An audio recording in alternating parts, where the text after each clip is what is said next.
My name is Joseph of Arimathea. I'm a religious leader of the Jewish people and a member of the Sanhedrin. I come from a wealthy family that has long lived and died in the village of Arimathea, just north of Jerusalem. And through family connections, years ago, I secured a coveted seat on the Sanhedrin. Though, truth to be told, I was never cut from the same cloth as my other colleagues. Well, when I first heard Jesus preach, his words created a thirst in me for a life much bigger than the Sanhedrin's narrow focus on purity laws and public piety.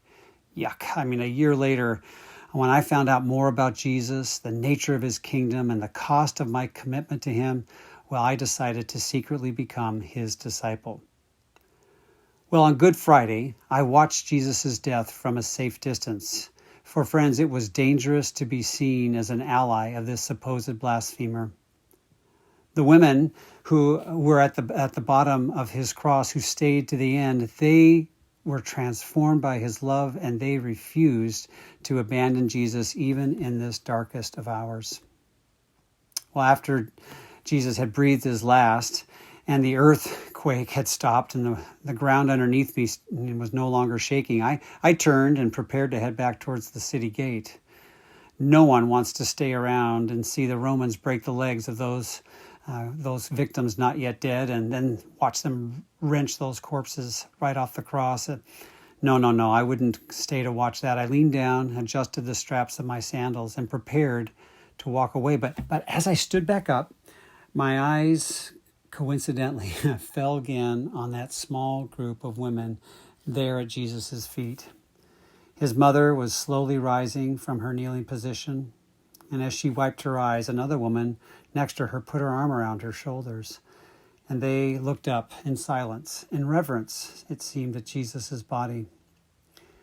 Well, instead of walking back into Jerusalem, I ended up walking right back up to that cross and those ladies, and I said, "Hey, is there anything I can do to help?"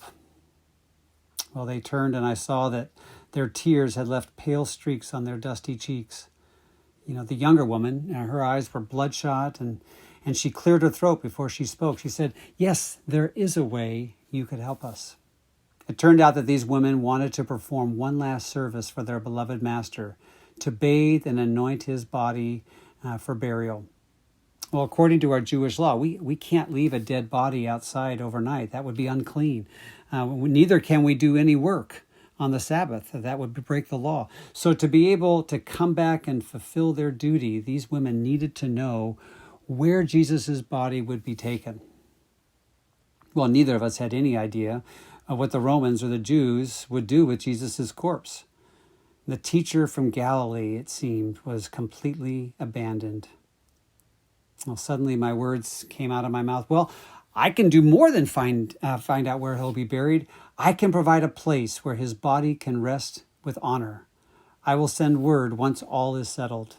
The women didn't understand my plan, but they nodded their heads and trusted me and were obviously grateful. Well, with sundown approaching fast, I couldn't waste a minute. I hurried toward the city, making straight for Pontius Pilate's dwelling. And thanks to my position on the Sanhedrin, Pilate agreed to see me immediately. I knew that I might be seen as guilty by associating myself with this Jesus just crucified, but I was resolved to stand firm, and I asked Pilate for permission to bury Jesus' body in my own tomb.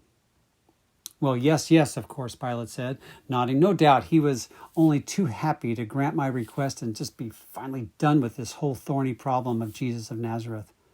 Well, I thanked him, and I headed back to my lodgings to ask my servants for help. So I got back from the hill of execution and gathered my servants, and we carried his carefully wrapped body to my tomb and laid it inside. And we together then rolled the heavy stone in its groove down the incline and over the entrance. His burial was finished.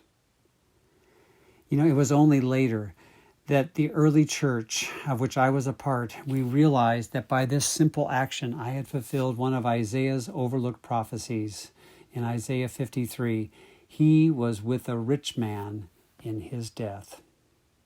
I just add this now to my list as one more reason I will forever follow Jesus. It's one more piece of evidence that the Master's death, even his burial, was no accident.